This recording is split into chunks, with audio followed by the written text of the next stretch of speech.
PowerShell is a powerful scripting language and automation tool for Windows systems.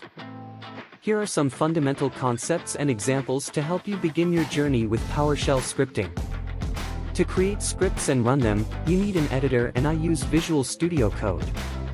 Works with Notepad and the PowerShell command window as well, but I prefer VS Code. Variables. You can store data in variables for later use. Variables start with a $sign followed by a name. Output.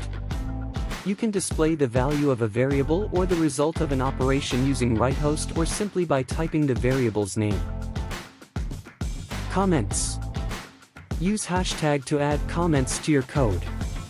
Comments are ignored by PowerShell and are for documentation purposes.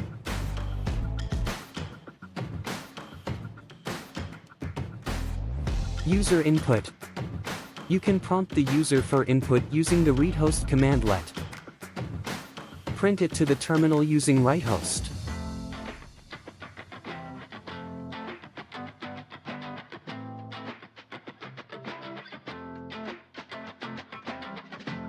Use if statements for conditional logic. The if statement is used for conditional branching in your scripts. It allows you to execute specific code blocks based on whether a specified condition evaluates to true or false. Here's the basic syntax of an if statement in PowerShell.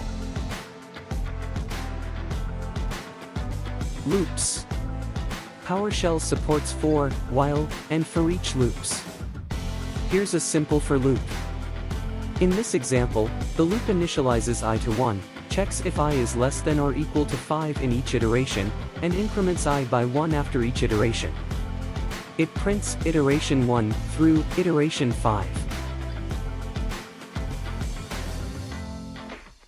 You can define your own functions to encapsulate a set of instructions and reuse them throughout your scripts. Functions are a fundamental building block for modular and organized scripting.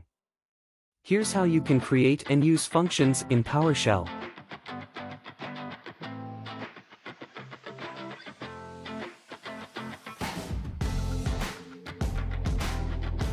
PowerShell scripts usually have a .ps1 file extension. You can create a script using a text editor like Notepad.